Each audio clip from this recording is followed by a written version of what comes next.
Louvado seja nosso Senhor Jesus Cristo. Tenho a tarefa difícil de falar com você depois do almoço, nessa hora em que não é pressão baixa, você está com lombeira mesmo, né? Estou com a pressão baixa. Não, você está com lombeira. Lombeira é aquele negócio que dá depois que a gente come, tá esse calorzinho carioca gostoso, escurinho, né? Logo, se eu vir alguém rendido, eu não vou ficar chateado, porque eu sei que é muito difícil você ficar ligado, mas vou tentar não lhe importunar muito, né?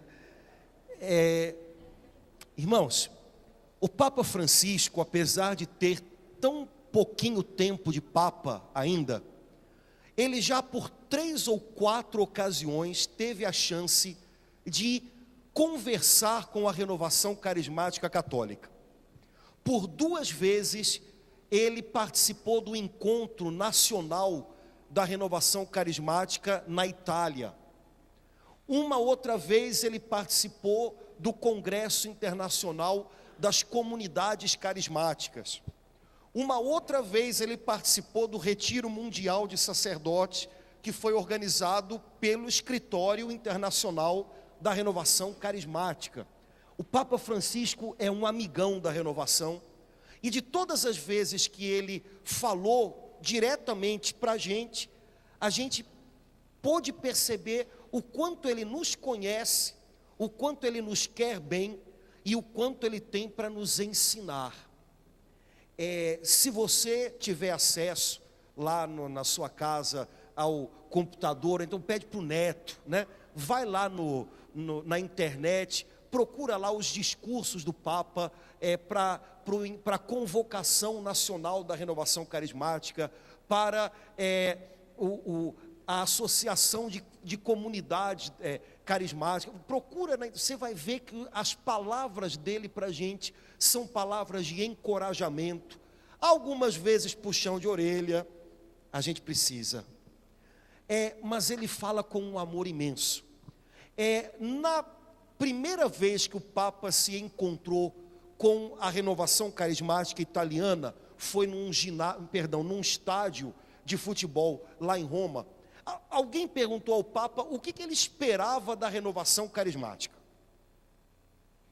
Pergunta boa essa, né? O que o Papa espera? Logo, não vamos pensar no Papa Francisco como um indivíduo, vamos pensar nele como a cabeça visível da igreja. O que a igreja espera da renovação carismática? E o Papa disse algumas coisas bem concretas.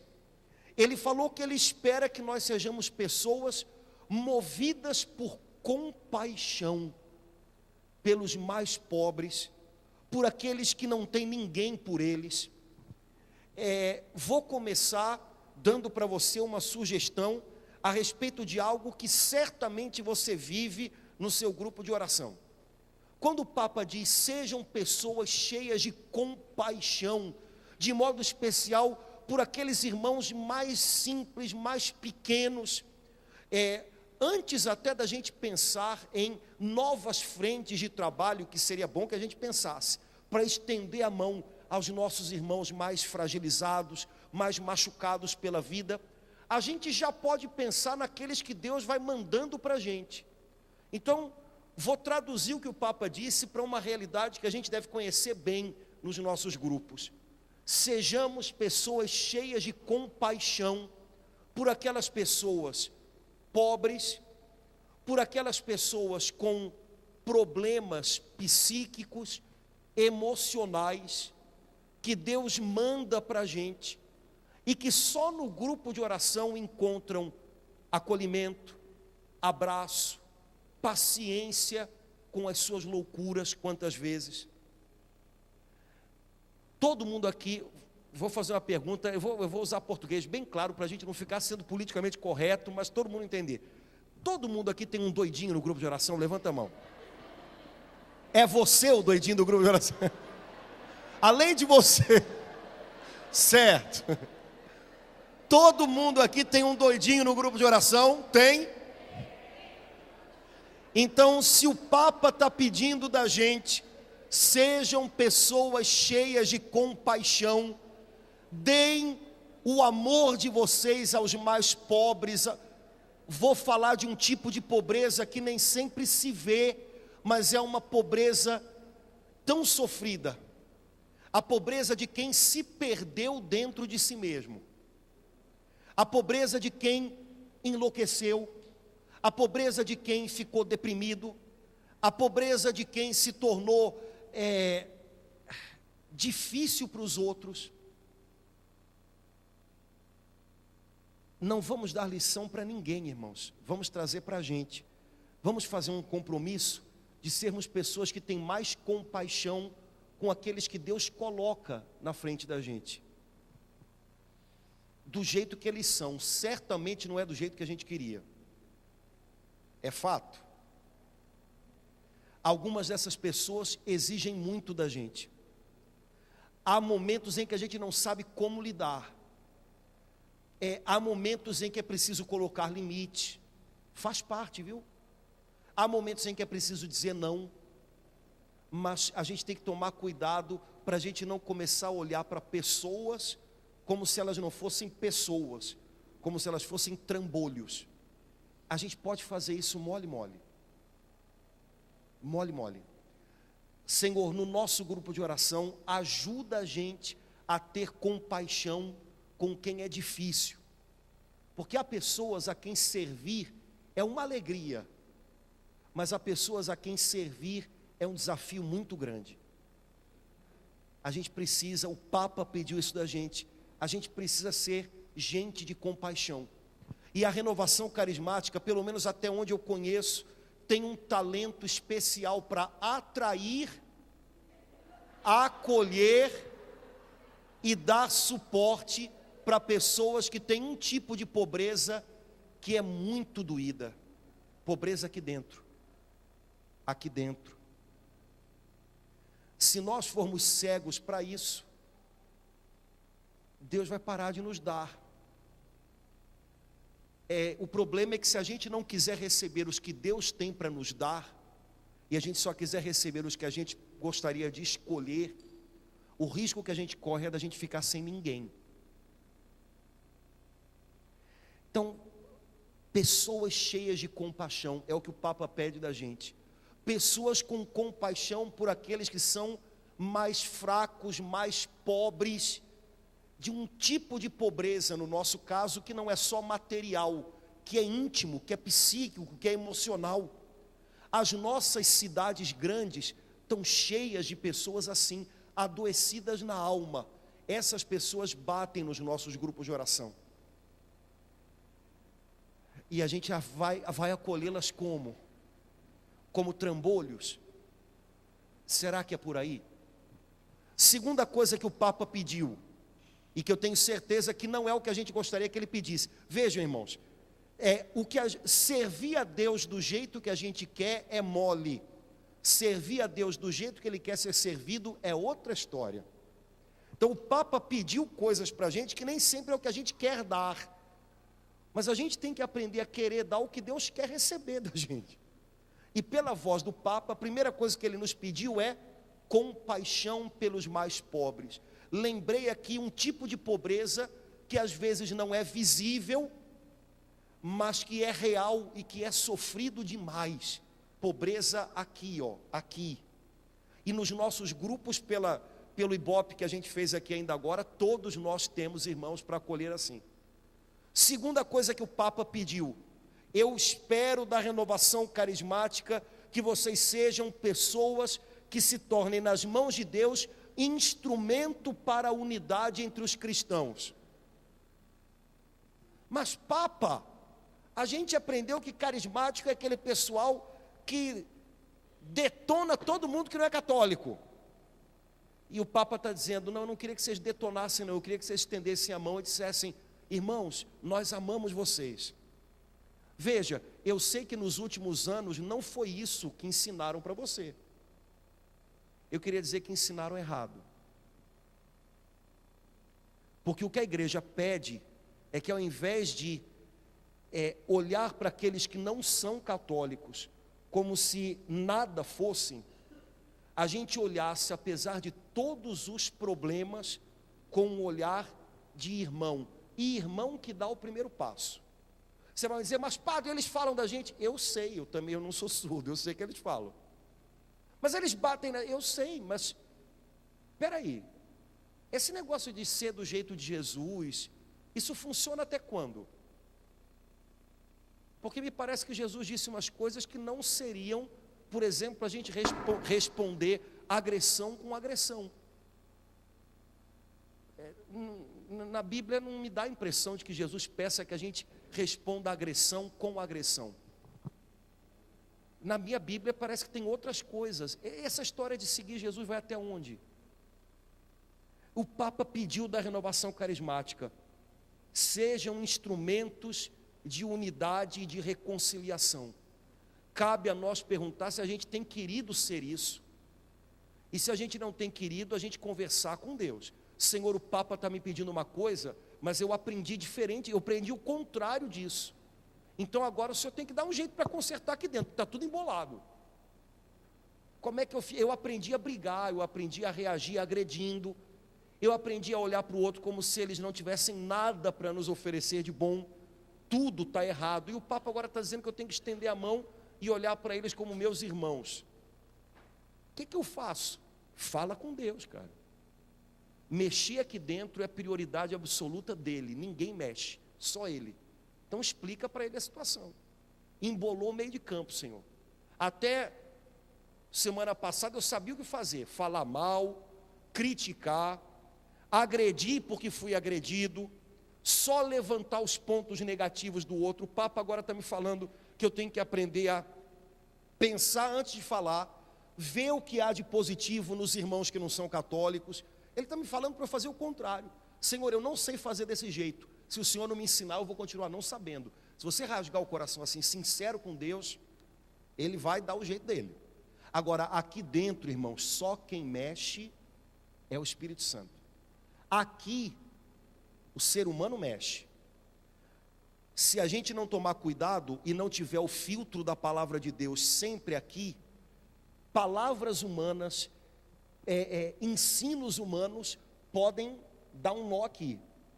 Agora, aqui dentro, se está precisando de alguma coisa para ser mexida, para ser trabalhada, Senhor, mexe dentro do meu coração, porque eu não sei, e não sei nem se eu quero esse negócio de unidade, porque me ensinaram o contrário.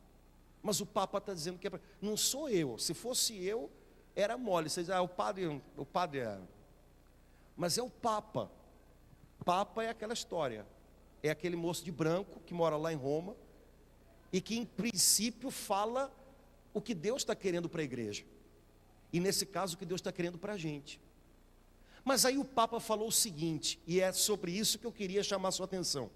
O Papa falou assim: essas coisas que eu peço da renovação, eu só peço porque eu sei que a renovação é capaz de corresponder, porque cada uma dessas coisas é fruto de algo mais fundamental, mais profundo, mais enraizado. É fruto de um fundamento que tem que ser lançado mais lá dentro. E o Papa disse assim: eu quero que vocês sejam instrumentos de unidade, eu quero que vocês tenham compaixão com os mais sofridos, com os mais empobrecidos, mas eu sei que o fundamento para que vocês possam realizar tudo isso é a adoração. Então o Papa pediu da renovação carismática que o nosso fundamento seja a adoração. Todo mundo aqui já deve ter pelo menos uma vez na vida participado de uma obra de casa.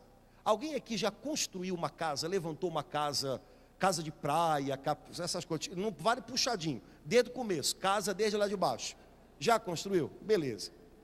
Se você já construiu uma casa, você sabe que o começo da construção, que é um momento em que parece que a coisa não anda, é o momento em que você tem que colocar os alicerces.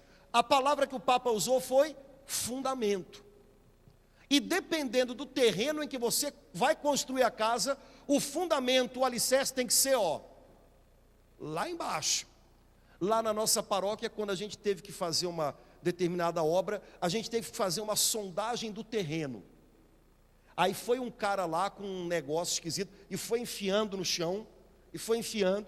Aí depois ele puxou aquilo, veio um negócio de terra, não sei. Depois eles mandaram um relatório para a gente, dizendo que se a gente quisesse fazer aquela obra, a gente teria que colocar, eu não sei o nome que dá, sapata, eu não sei, sapata, e não sei quantos metros lá embaixo, que era onde o terreno era bom para segurar a obra. Irmãos, quando o Papa diz que o fundamento da renovação é a adoração, o Papa está dizendo o seguinte: não se transformem em pessoas agitadas e agitadoras. Não se transformem em pessoas que são o tempo inteiro preocupadas em fazer coisas, contabilizar coisas. Sejam pessoas cujo serviço, cujo trabalho brota de um fundamento muito mais profundo. Sejam pessoas cujo trabalho, cujo serviço brota de um alicerce que deve ser a adoração. Irmãos, agora ele nem vai gravar, porque eu vou falar uma coisa aqui que eu sei que não vai sair daqui, por isso que eu vou falar. Logo, se sair daqui, eu sei que foi um de vocês. Irmãos, nós estamos vivendo um tempo em que até na igreja parece que só se pensa em fazer coisas. E vou dizer pior ainda, hein? Não se pensa nem muito bem em fazer coisas, se pensa em mostrar coisas. Tudo vira Facebook. Tudo. Sabe aquela frase que Jesus falou: a tua mão esquerda não saiba o que faz a direita? Risca da Bíblia. A tua mão esquerda ponha no Facebook o que fez a tua mão direita, né? Ou transformar aquela frase de Jesus para São Dimas: ainda hoje estarás comigo no Facebook, né? Pois é. Tudo está virando foto no Facebook, foto no jornal, foto. Posso ser mais sincero ainda, e aí depois vão me transferir para a Patagônia. A gente não junta 10 pessoas, a gente não alcança 10 pessoas, mas aí a gente tira uma foto de quem está cantando e diz: grande evento. Chega disso, irmãos. Isso é uma atividade que brota do nada e leva a nada. Quando não há propósito, quando não há direção de Deus, servir a Deus se torna um fardo.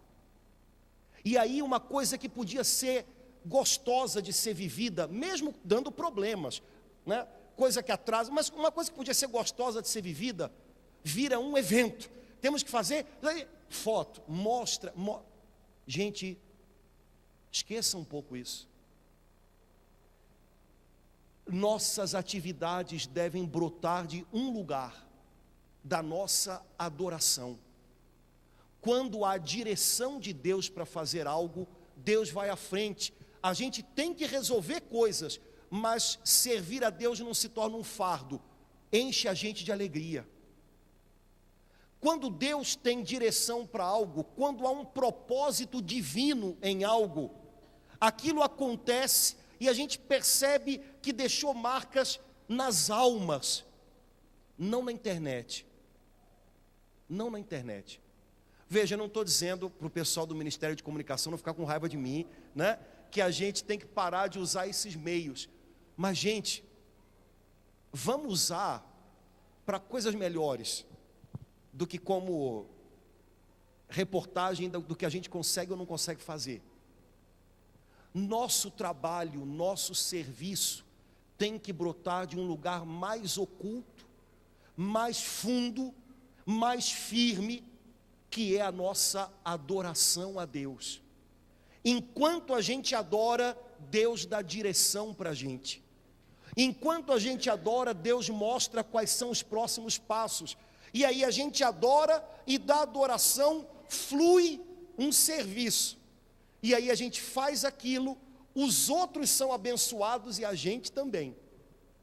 Sinal de que aquilo que você fez foi do agrado de Deus. Quando terminou, você não está se sentindo destruído, você pode se sentir até cansado, mas você se sente preenchido, porque fazer a vontade de Deus sustenta a gente, não esgota a gente. A gente vai ler um trechinho do Evangelho de São João, a gente vai ler o parágrafo de cima, mas no parágrafo de baixo, os discípulos um dia viram Jesus pregando e ficaram preocupados com ele, porque Jesus não parava nem para almoçar. E aí os discípulos pensaram, ele vai acabar desmaiando de fome. Nunca seria o nosso caso, porque nós sempre damos um jeitinho, né? Um dia desse um irmão protestante me mandou um negócio, eu falei, cara, isso aí também serve para a gente. Estava escrito, crente não bebe, mas come, que é uma coisa, né? Então, é a mesma coisa para a gente, né? Mas Jesus não parava nem para almoçar. E aí os discípulos se aproximaram de Jesus dizendo, Senhor, a gente vai providenciar alimento para você. E aí Jesus disse para eles, eu tenho um alimento que vocês não conhecem. Aí a Bíblia diz, os discípulos pensaram que alguém tinha dado comida para ele. Eram de um discernimento fora do comum os discípulos de Jesus, né? Igualzinho a gente, né? Irmãos, eu tenho pavor dessa frase. Eu tenho um alimento que vocês não conhecem. E Jesus depois disse, o meu alimento é fazer a vontade do Pai. E de vez em quando eu fico pensando, meu Deus, será que eu ainda não conheço esse alimento ainda? Será que eu ainda não provei desse alimento, fazer a vontade? Porque se fazer a vontade do Pai é alimento, quer dizer que sustenta, não esgota. Irmãos, quando a gente é levado por uma enxurrada de ativismo, a gente se esgota. Veja, cansaço físico é uma coisa. Final de ano, está todo mundo cansadão. Esgotamento espiritual é outra coisa. Deus não quer isso para a gente. Se a gente busca no fundamento da adoração, direção de Deus para o nosso ministério, para o nosso grupo, para o nosso serviço, olha, Deus possivelmente vai botar a gente para trabalhar, mas vai ser algo que vai nos preencher por dentro, porque fazer a vontade do Pai alimenta, não exaure, é diferente. De vez em quando eu cito uma frase do Padre Zezinho, que eu gosto muito. Quem viu a Canção Nova semana, sei lá que dia que eu fui lá, eu falei dessa frase. Padre Zezinho tem uma frase que diz, quando Jesus entra na nossa vida, Ele nos dá a paz e nunca mais nos deixa em paz. É a pura verdade. Se você tem direção de Deus, Ele vai te botar para servir, mas Ele não vai permitir que a sua paz seja roubada do seu coração. Agora, a direção de Deus, a gente experimenta quando a gente tem um fundamento, um chão firme, nossa adoração. Mas aí eu queria chamar a sua atenção para uma segunda coisa. Você pode abrir a sua Bíblia no Evangelho de São João, capítulo 4? Eu acho que a palavrinha-chave que a gente deve entender, não é bem a palavrinha adoração, é outra palavra, parecida com essa. Evangelho de São João, capítulo 4.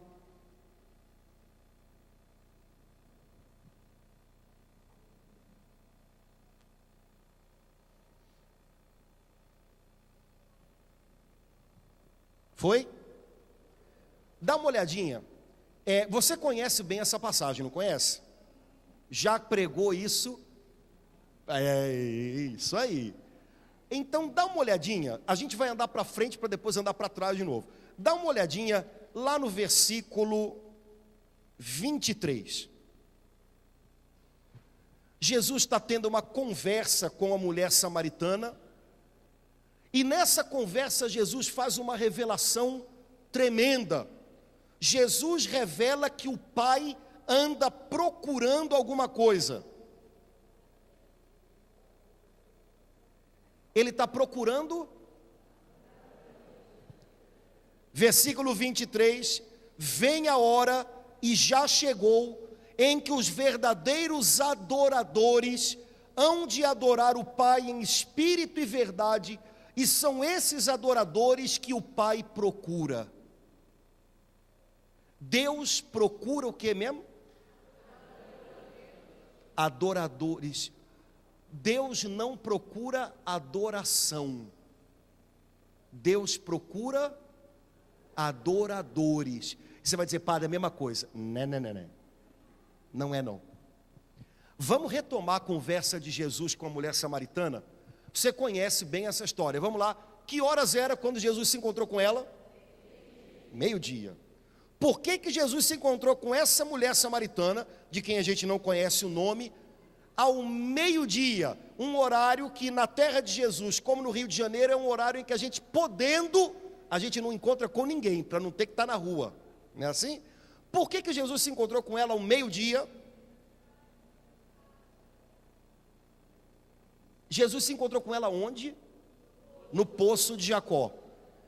Jesus se encontrou com ela à beira do poço, porque Jesus estava passeando por ali, ou seja, ele estava chegando de uma viagem, indo em direção à Judéia, cansado, e a mulher foi ao meio-dia pegar água no poço. Você já deve ter pregado sobre isso. Meio-dia é a hora de pegar água no poço? Qual é a hora de pegar água no poço naquela terra lá? 5:30, 6 horas da manhã. Ainda não se levantou o sol quente, as mulheres saíam juntas para pegar água no poço e levar água para as tarefas diárias da casa. Essa mulher ia pegar água no poço ao meio-dia por um motivo: para não encontrar ninguém no caminho. As outras mulheres tinham ido de manhã, ela ia ao meio-dia. As outras mulheres tinham ido em conjunto, ela ia sozinha. As outras mulheres, enquanto pegavam água, botavam os assuntos em dia. Ela ia silenciosa, porque essa mulher tinha um problema. Jesus se encontra com ela e começa uma conversa, perdão, Senhor, que parece conversa de doido. Jesus começa a falar de um negócio, a mulher entende outro. Ele continua falando, a mulher entende outro, pior ainda.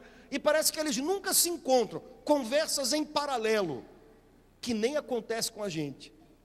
Tem momentos em que Deus está falando uma coisa e a gente parece que entende outra. E Ele dá papo para a gente, mas a gente não entra no ritmo dele. Foi assim com a mulher samaritana. Mas se você prestar atenção no começo da conversa, você vai ver que uma palavrinha aparece várias vezes. A palavrinha sede. Jesus está com sede e a mulher está com sede.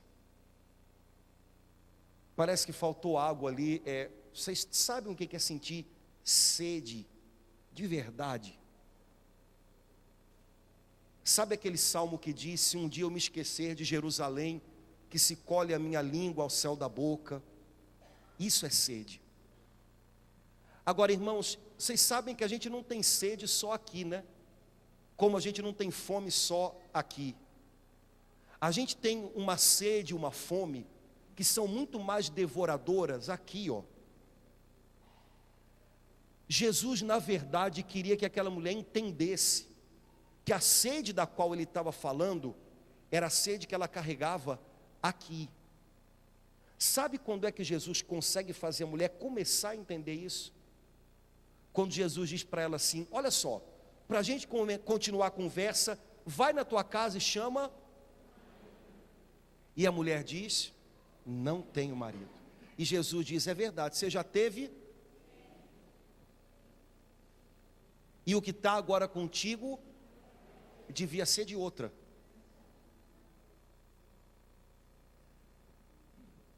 Aí essa mulher começou a entender que Jesus estava falando de uma sede que ela tinha, ó, aqui dentro. Irmãos, adoradores nascem com sede. Não há um adorador que nasça se já estiver saciado. Só brota um adorador se houver alguém com sede. Nós precisamos, na renovação carismática, ser pessoas constantemente sedentas, pessoas que ajudem os irmãos a sentirem essa sede da alma, entenderem que essa sede só é saciada de um jeito, e não adianta ter 5 ou 6 maridos, e não adianta ter 5 ou 6 aventuras, e não adianta buscar em 5 ou 6 religiões, e não adianta tentar 5 ou 6 copos de bebida, porque essa sede aqui continua, porque só tem uma coisa que mata. Nossa tarefa é dizer para os irmãos: tem água para matar essa sede aqui, mas olha para dentro de você, vê que ela é real, e tem água para matar essa sede. Adoradores nascem de uma profunda sede e fome de Deus. Uma vez eu li uma coisa que eu nunca mais esqueci, não sei se eu vou fazê-la entender para você. A gente chega até onde a nossa sede nos leva.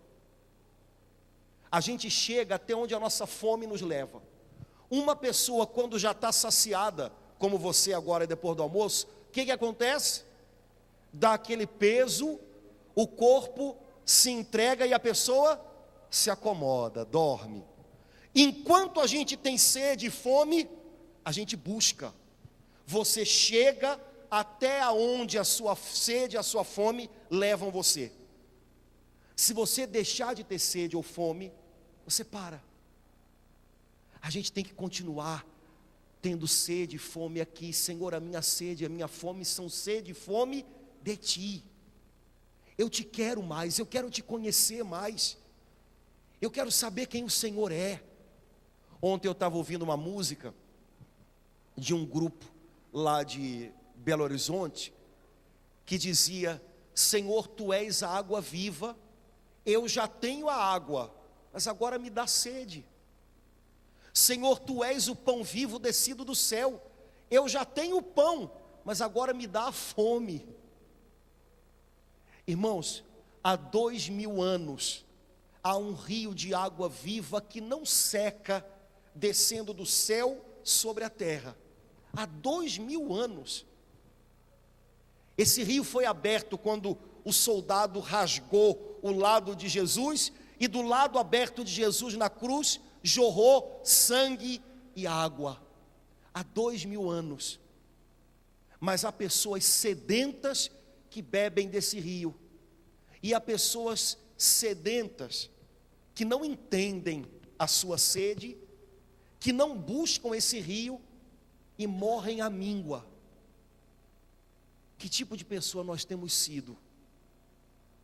Um adorador sempre nasce com sede e fome. Como é que anda a sua sede e fome de Deus?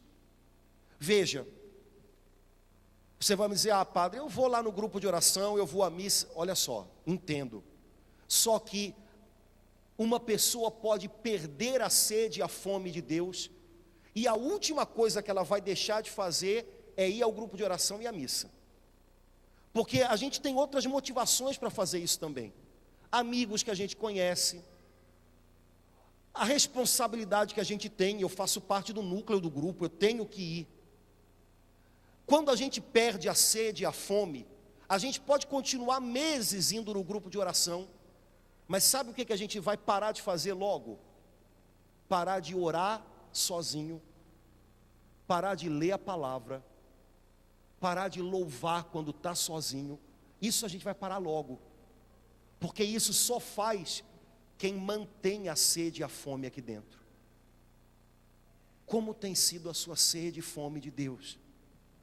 Você ainda tem buscado conhecer a palavra, ou você só lê a Bíblia quando é para preparar a pregação do grupo?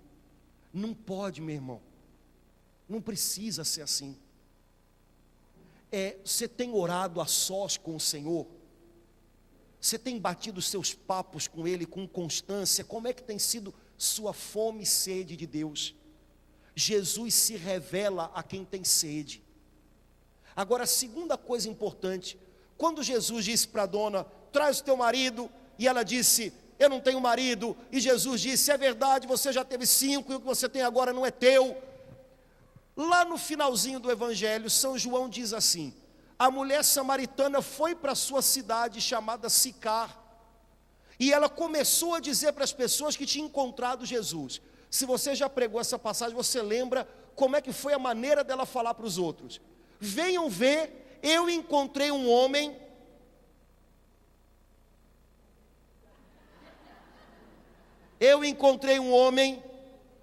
que me disse tudo o que eu fiz. Vou traduzir o que ela disse de outra maneira. Eu encontrei um homem que me fez entender tudo o que eu fiz e não sabia mais por quê. Eu encontrei um homem que me disse tudo o que eu fiz e eu não me senti um lixo por causa disso. Eu encontrei um homem que me fez olhar para dentro de mim e entender por que eu fiz tanta coisa. Vejam, irmãos, você precisa de alguém que te diga o que você fez?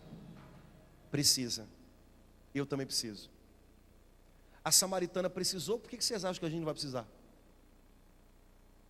Eu preciso encontrar esse homem que vai me dizer, ou que me diz, tudo o que eu tenho feito.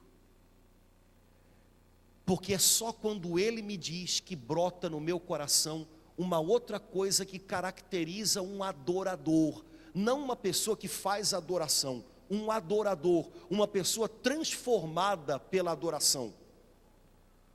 Uma segunda característica depois da sede é arrependimento. Irmãos, a gente está acostumado a sentir culpa. Culpa faz mal, arrependimento salva. Um dia desse me mandaram um negocinho para botar no Facebook. Arrependimento não mata, salva, é verdade. Um cristão adorador é um cristão que constantemente tem no coração dele um coração arrependido. Uma das coisas que Jesus faz ao nos dar o seu Espírito Santo é, com misericórdia, nos ensinar a ver dentro de nós mesmos. Jesus disse que o Espírito Santo viria para 3 coisas no Evangelho de São João. No Evangelho de São João, Jesus disse que o Espírito Santo viria para nós sambarmos, falarmos em línguas. O que mais? Jesus disse que o Espírito Santo viria para ele revelará a verdade, ele revelará a respeito do juízo, ele vos convencerá do pecado. Ninguém me convence do meu pecado. Se uma pessoa vier falar para mim, você fez tal coisa, eu vou encrespar com ela. E quem é você para me dizer isso? Só quem me convence de onde eu errei e me ajuda a recomeçar a partir dali é o Espírito Santo. Quando eu tenho um coração disposto ao arrependimento, o Espírito Santo me mostra onde eu errei, ele não me deixa desanimado por causa disso, ele me ajuda a recomeçar, e com a ajuda de Deus, eu posso acertar mais o negócio. Irmãos, a gente tem que tomar cuidado para não confundir euforia com adoração. Adoração é algo que nasce de um coração arrependido. Senhor, eu reconheço quem o Senhor é e eu reconheço quem eu sou. Eu reconheço o quanto eu preciso do Senhor, o quanto eu dependo do Senhor. Aí eu adoro a Ele. A gente há de convir que a gente corre o risco nos nossos grupos de nem sempre prestar atenção nesse trabalho do Espírito Santo que se chama arrependimento. Arrependimento. Há uns meses atrás me pediram para escrever um exame de consciência para ajudar em confissões de um determinado negócio que ia ter. E aí eu falei assim, olha, eu vou fazer o exame de consciência, mas eu posso escrever um começo e um fechozinho sobre arrependimento, porque senão as pessoas vão ver lá uma lista de pecados, tem que falar arrependimento. Aí a pessoa que estava tomando conta falou, não, tá, pode. Aí a gente teve uma reunião, no final a pessoa vai falar comigo, padre, olha, pensando bem, pensa se é o caso de escrever mesmo, porque assim pode falar de arrependimento, e pode gerar nas pessoas assim, um sentimento de culpa, ou pode gerar nas pessoas assim uma tristeza. Irmãos, existe uma tristeza que vem de Deus, sabia disso? Segunda carta aos Coríntios, é preciso aprender a sofrer uma tristeza segundo Deus, porque quem transforma as vestes de luto em trajes de gala é Ele, não a gente. Não adianta a gente querer simplesmente se revestir de euforia, se a gente não passa por esse trabalho do Espírito Santo, de nos entristecermos pelos nossos pecados, arrependermos-nos dos nossos pecados, recebermos o perdão de Deus e Ele trocar as nossas vestes.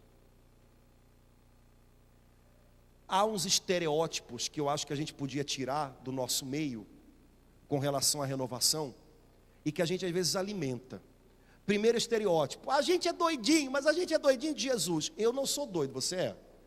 E quer dizer, dentro de um perfil de normalidade, né, de 1 a 10, a gente é doido dentro do normal, né?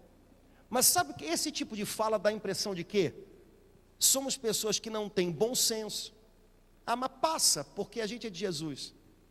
Não somos doidinhos. Ah, o pessoal da renovação é aleluiado. O que é isso? Eu não sei o que significa essa palavra. Essa palavra não existe. As pessoas da renovação são pessoas alegres, o que não quer dizer que o tempo inteiro sejam pessoas eufóricas. Agora, a verdadeira alegria brota também do arrependimento. Tem espaço para isso dentro da gente? Tem espaço para isso nos nossos grupos? Eu não sei se isso acontece com vocês, mas quer ver uma outra coisa? Vamos ver se no grupo de vocês tem um negócio chamado avaliação. Tem? É legal, né? Eu acho um horror. Vocês adoram, mas eu acho um horror. A avaliação é aquele negócio que a gente, depois de um trabalho, a gente faz para cortar o barato todo do trabalho. Porque normalmente a gente só repara o que não foi bom. Tudo que foi legal a gente deixa para lá. Ninguém curte. Foi horrível, isso e aquilo não deu certo. Isso, gente, se a avaliação é isso, parem de fazer, combinado? Porque desse jeito não funciona não. Se a avaliação é só para fazer a gente sair triste de uma coisa que até 10 minutos atrás tinha deixado a gente alegre, isso, o nome disso é masoquismo. A gente curtiu tanto, mas agora a gente tem que sofrer. Deu tudo errado. Não deu tudo errado, teve muita coisa que pode melhorar, vamos melhorar, mas não vamos falar só do que deu errado. Agora, talvez, já que a gente tem que falar do que dá errado também, a gente poderia, na nossa avaliação, ao invés de ficar preocupado só se alguém deu o folheto de cabeça para cima ou para baixo, a gente teria que fazer um vasculhar aqui dentro.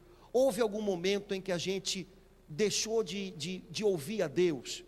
Houve algum momento em que a gente foi indelicado um com o outro? Posso pedir perdão para você, meu irmão? Naquela hora eu estava nervoso, eu acabei me estourando com você. O nome disso é arrependimento.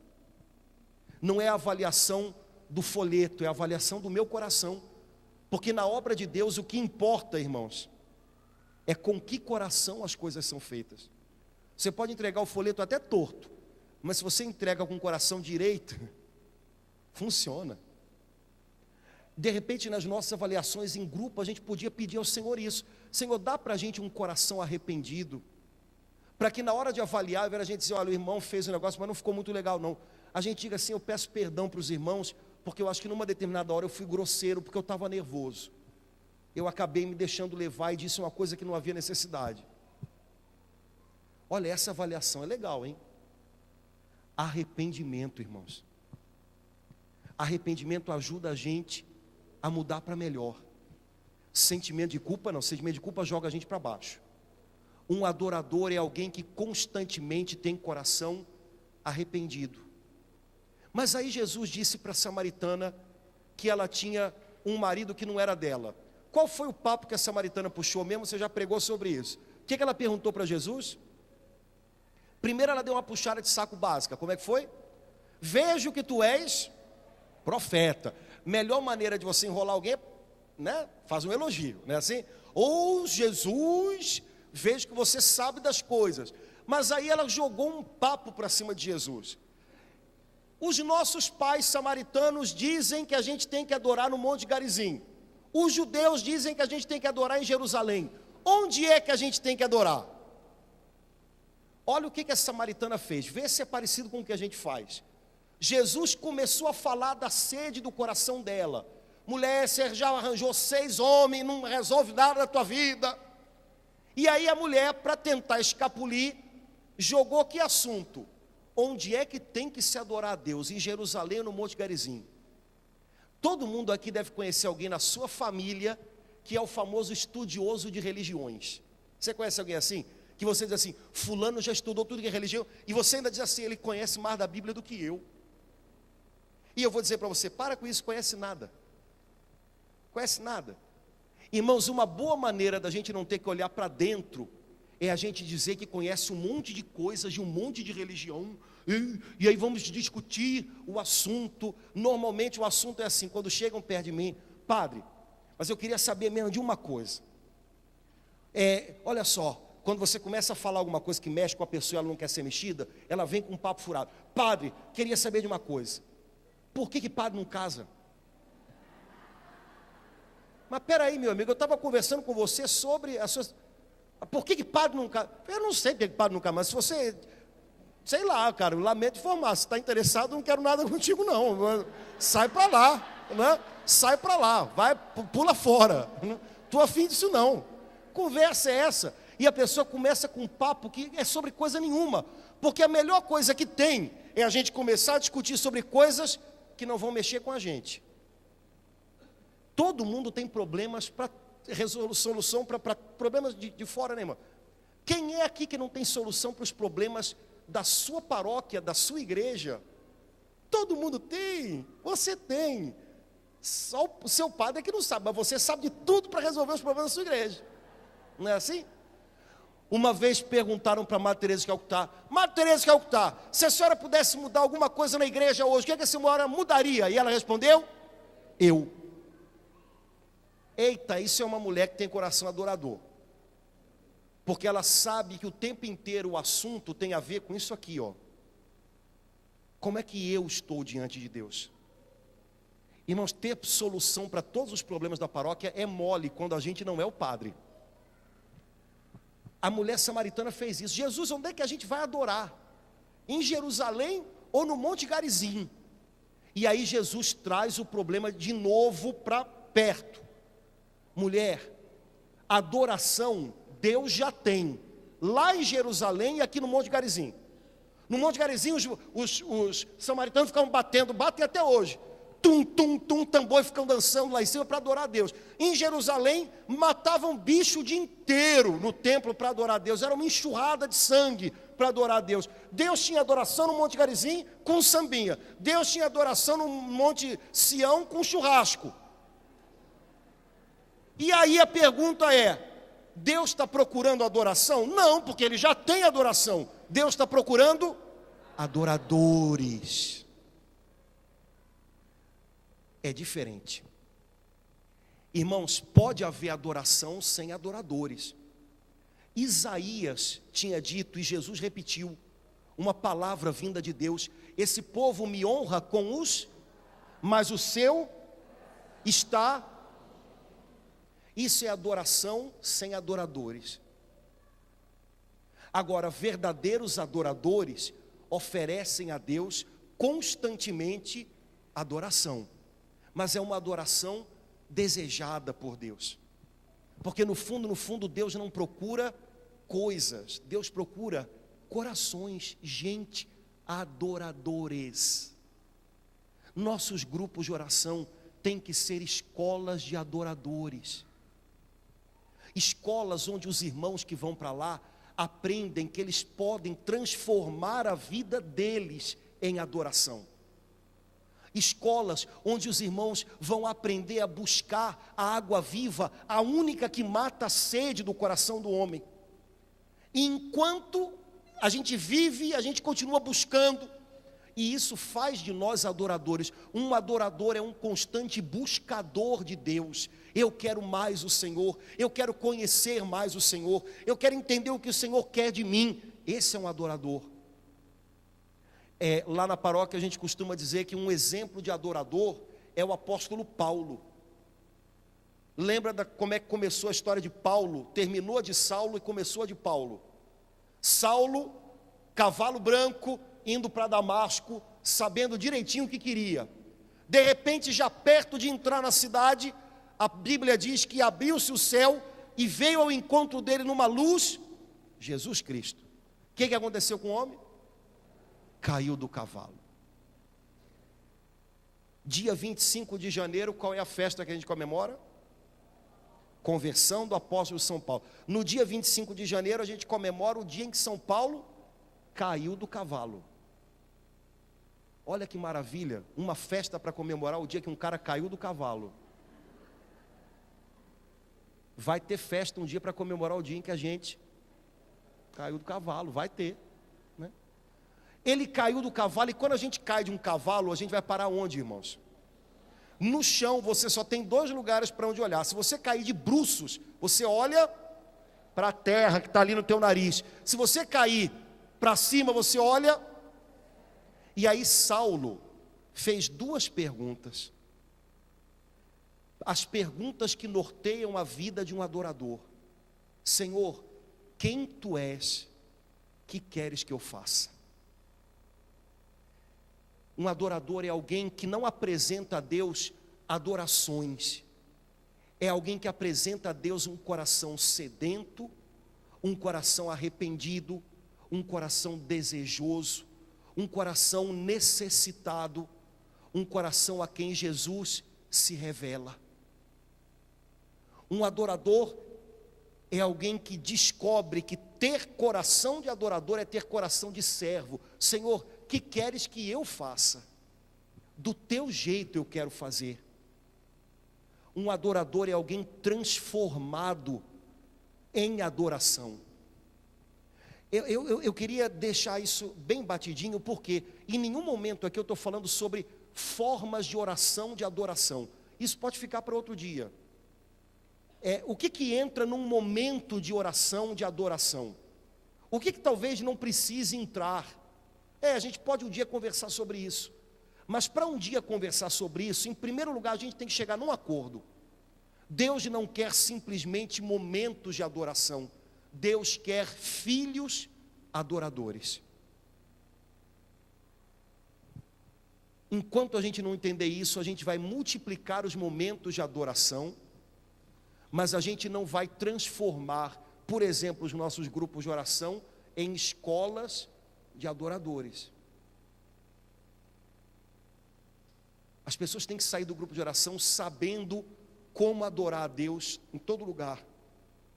No trem, no metrô, em casa, no meio das panelas, na hora da doença, na hora da vitória, na hora da bênção. Pessoas treinadas como adoradores. Se o propósito é esse, a gente vai saber pelo Espírito Santo como fazer. Porque Ele vai mostrar. Ele vai mostrar. Irmãos, esse nosso mundo se tornou um mundo rebelde, que odeia ter alguém a quem adorar. Vocês sabem que de hoje para amanhã, 31 de outubro para 1º de novembro, é aquela festinha lá dos Estados Unidos que os brasileiros agora resolveram imitar, né? E é interessante porque vocês sabem que nessa festa, que eu não entendo nada dessa festa, também não quero entender, não me interessa. Vocês sabem que muita gente que é envolvida com cultos satânicos aproveita essa festa, né? Mas olhem, o nosso mundo tem visto o satanismo crescer. O nosso mundo tem visto o ódio pela lei de Deus crescer, ódio pela família, ódio pelo casamento, porque é um mundo que não aceita ter alguém a quem adorar. Esse mundo vai ser salvo na medida em que a igreja for uma escola de adoradores. Eu não posso ser um rebelde, eu não posso ser alguém independente, porque eu tenho alguém a quem adorar, porque eu vim das mãos e do coração dele, porque ele é o Senhor. Quando a renovação carismática nasceu na Igreja Católica, o mote, o slogan da renovação carismática não era "Vem Espírito Santo", era "Jesus Cristo é o Senhor", porque o Espírito Santo vem para isso, para que Jesus Cristo seja o Senhor da nossa vida, ou seja, para que Ele seja o critério do meu sim e do meu não. Isso é Jesus ser o Senhor. Para que Ele seja o critério das minhas escolhas, faço ou não faço. Isso significa Jesus Cristo é o Senhor. Um adorador é alguém que sabe que tem alguém a quem adorar, alguém de quem recebeu tudo e para quem ele merece entregar tudo. Nosso mundo não suporta isso. É uma coisa diabólica que mesmo nas igrejas nós estejamos desaprendendo de adorar. Sabe o que a gente tem aprendido a fazer nas igrejas ultimamente? Agora é que eu vou para depois da Patagônia. A gente só aprende a dizer nas igrejas agora: você vai vencer, você. E a gente esqueceu que o primeiro propósito para a igreja estar reunida é Ele, e não eu ou você. O primeiro propósito do nosso grupo de oração não sou eu, nem você, nem aquela pessoa, é Ele. E quando o nosso propósito é Ele, todos nós somos transformados. Porque quando a gente tem comunhão com Ele, a coisa muda na gente. Cuidado para não exagerar na dose do você. Ajude os seus irmãos a olharem para Ele. Quando a gente olha para Ele, os olhos da gente voltam a brilhar. A gente muda, porque de repente a gente descobre que Ele é o Senhor, Ele continua tendo tudo nas mãos. Cuidado para não exagerar a dose no você, meu irmão, ok, fale para os seus irmãos, olhe nos olhos deles, mas ajude os seus irmãos a olharem para Ele. Senão, irmãos, daqui a pouco a gente está até dispensando Jesus e está ficando só com um discurso. Você vai vencer. Você não precisa nem ir para a igreja para isso, né? Basta ir num psicólogo. Estou enganado? Basta ir num psicólogo. A gente tem que tomar cuidado porque a gente repete coisas que às vezes a gente não percebe de onde estão vindo. Mas olha, o motivo da igreja estar reunida, em primeiro lugar, é adorar ao Senhor. O resto é consequência. Buscar em primeiro lugar o reinado de Deus, e tudo mais vos será dado em acréscimo. Quando a gente emborca isso e vira de cabeça para baixo, o risco que a gente corre é não conseguir nenhuma coisa nem outra. Grupos de oração poderiam se transformar em escolas de adoradores, ajudando os irmãos a reconhecerem com reverência, com encantamento, com paixão, o quanto o Senhor tem feito na nossa vida, o quanto nós podemos e devemos ser gratos a Ele, o quanto Ele é digno de tudo que nós temos, de tudo que nós somos. E aí as pessoas vão levar isso para o dia a dia delas, onde elas estiverem. A gente podia tentar viver isso, primeiro na gente. Senhor, eu não quero só te dar adorações, eu quero ser adorador. Mais do que te dar adoração, eu quero te conhecer. Eu quero saber quem o Senhor é, o que o Senhor quer de mim.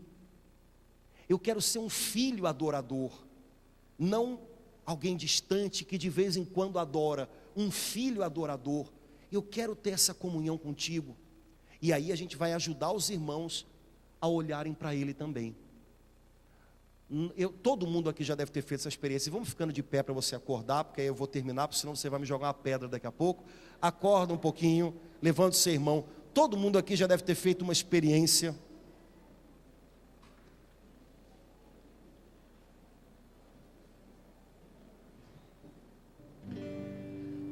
a experiência seguinte. Lembra daquele dia em que teve uma reunião do seu grupo de oração, que parecia que todo mundo ia ser arrebatado e ia morar no céu naquele dia? Já aconteceu uma reunião de oração assim no seu grupo? Já aconteceu? A impressão que você tinha é que ia passar um anjo ali e ia carregar todo mundo. Eu tenho certeza que nesse dia, se aconteceu isso, é porque você, seu grupo, deu oportunidade ao Espírito Santo de fazer a coisa que ele mais gosta, que é colocar Jesus no centro. O Espírito Santo veio e vem para colocar Jesus no centro. Jesus disse: ninguém vem a mim se o Pai não atrair. E o imã que o Pai usa para atrair a gente a Jesus é o Espírito Santo. Onde o Espírito Santo se manifesta, os corações são atraídos para Jesus, e Jesus é entronizado no centro. Irmãos, se a gente lutar intimamente, não forçando barras, não precisa forçar barra nenhuma, mas se a gente se acostumar aqui dentro, a fazer com que cada encontro de oração dos nossos grupos seja um momento em que os corações vão sendo atraídos para Jesus e Ele é entronizado no centro, com gratidão, com reverência, com entrega, com rendição. Cada grupo de oração vai ser uma experiência de céu, porque o céu é isso. Se a gente ficar muito ansioso, muito aflito, para que as coisas deem certo, às vezes a gente até querendo forçar um pouquinho a barra das pessoas, vamos lá gente, não precisa dizer vamos lá gente, fica tranquilo, não precisa não, vai você e a gente vai atrás, não precisa dizer vamos lá gente, vai filho, o pessoal vai atrás, mas Jesus tem que ser entronizado no centro, foco nele, holofotes nele. O assunto dos nossos grupos de oração não pode ser a gente, tem que ser ele. Lembra daquela história? Cuidado na hora de dar testemunho, para o testemunho não virar novela mexicana, todo mundo chorar porque a sua vida era uma desgraça. Não lembra disso? Pois é, o assunto é Jesus, é o que ele faz, não a gente. A gente não consegue fazer nada mesmo. O assunto é ele, é a grandeza dele, é a misericórdia dele, é a beleza dele. Aí o grupo de oração recebe uma unção de alegria diferente. Não é euforia, é a alegria de contemplar a face do Senhor. Muda tudo, muda tudo. Vamos tentar viver isso, irmãos. Dia a dia, dia a dia. Cada dia mais Jesus, cada dia menos a gente. Cada dia mais Jesus, cada dia menos a gente. Queria pedir a você para orar com o seu irmão aí do lado, sei lá, faz um triozinho de 3, pode ser? Faz um triozinho de 3. A gente vai fazer uma coisa, antes de orar. Vocês falam, hein? Nossa. Antes de orar, queria pedir a você uma coisa. Partilha com esse irmão suadinho que está aí do seu lado. O que o Espírito Santo já tem ensinado a você sobre esse assunto, adorador? O que é ser um adorador? Qual é a sua experiência disso? O que o Espírito Santo já falou para você sobre isso?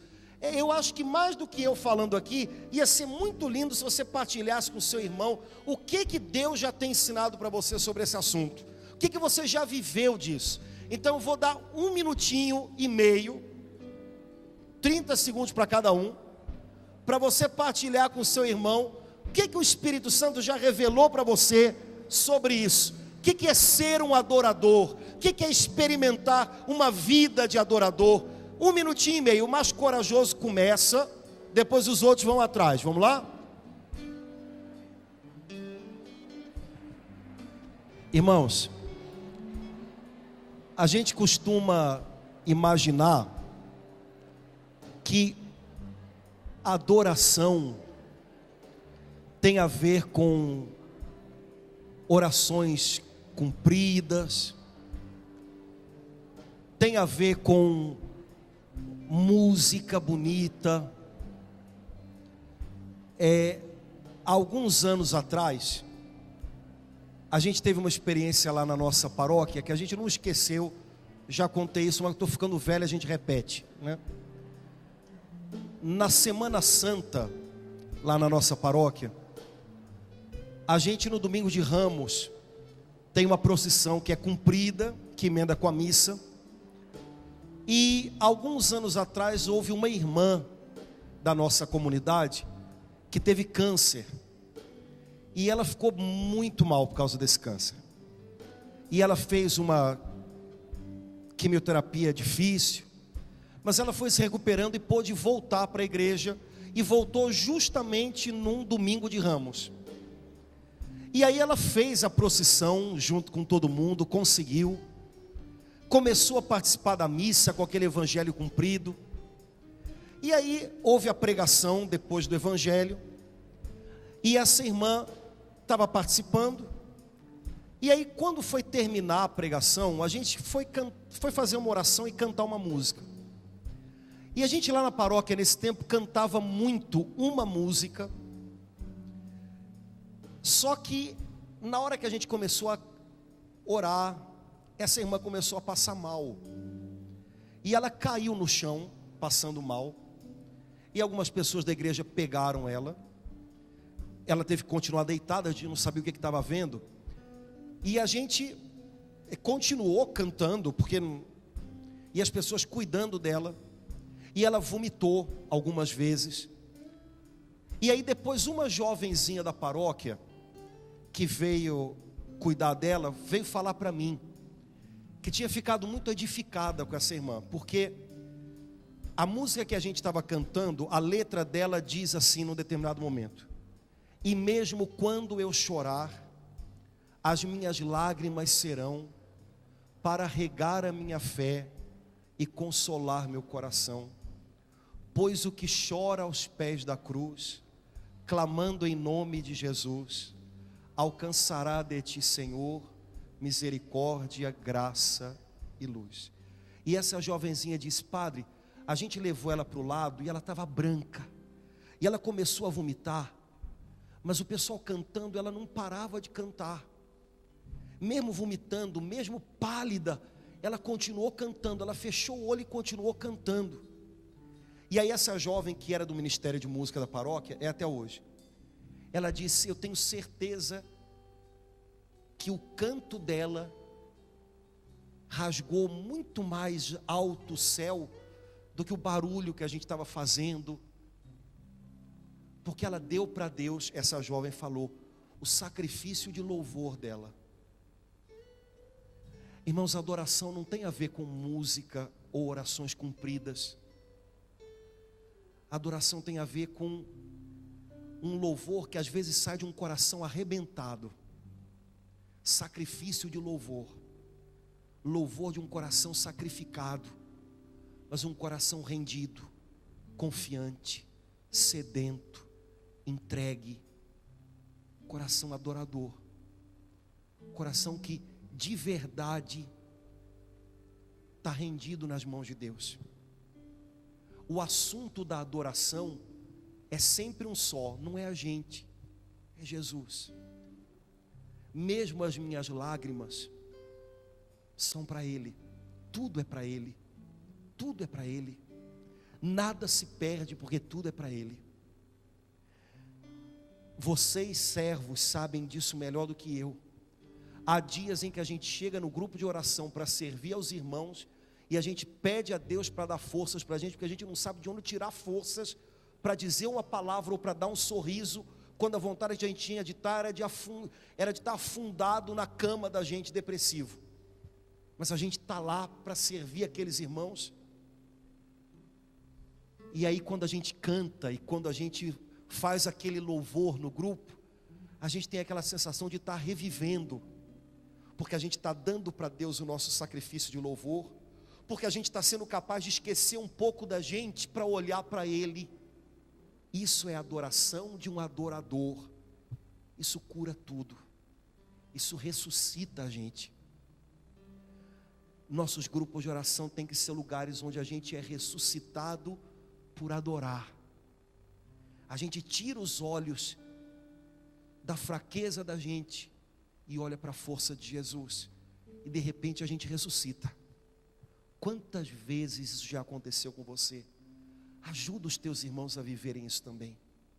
Ajuda eles a olharem para Jesus e verem que Jesus é muito maior do que qualquer dor que a gente carrega aqui dentro. Você sabe disso. Como isso um dia te fez bem, como isso pode ajudar os teus irmãos. Queria pedir a você para a gente fazer um tempinho de oração agora, desse jeito. A gente está aqui num feriadão. Se você é funcionário público, ontem você estava passeando no shopping, né? Segunda-feira você vai dormir até mais tarde. A gente está aqui no meio de um feriadão. A gente está aqui tentando estar atento, mesmo com esse calorão todo. Mas quem sabe hoje, para você estar aqui, você teve que fazer como você já fez muitas vezes lá no grupo, das tripas coração para estar aqui hoje. E aí você fala com um, fala com o outro, mas ninguém sabe o que está passando aqui dentro. Pois o que eu faço com o que está se passando aqui dentro? Dá para Deus o teu sacrifício de louvor, adora Ele, diz para Ele que no meio de tudo isso, você continua olhando para Ele e acreditando que Ele é maior do que tudo que está dando errado. Fala isso para Ele, só você pode dizer isso para Ele. Queria convidar você, se você puder fechar os seus olhos um instantinho, para adorar o Senhor, do seu jeitinho. Tem uma adoração que chega lá no céu, do seu jeitinho. É a adoração do seu coração, é a sua gratidão, é a sua entrega, é o seu sacrifício de louvor. Fala para Jesus do que está aí dentro e diz que é para Ele. E mesmo a tua fraqueza é para Ele, para que Ele mostre a força dEle. E ainda que o louvor saia de um coração sacrificado, Senhor, está valendo a pena. Jesus, você vale a pena. Você vale tudo que eu tenho. Você vale tudo que eu sou. Convido você de coração a adorar o Senhor, cantar ao Senhor, porque eu tenho certeza que um dia Ele entrou na sua vida e mudou muita coisa, e por causa dEle é que a gente está aqui hoje, e Ele faz tudo valer a pena, por tudo que você já fez na minha vida, por tudo que você é para mim, Jesus. Eu te agradeço de todo o meu coração, de todo o meu coração, Senhor.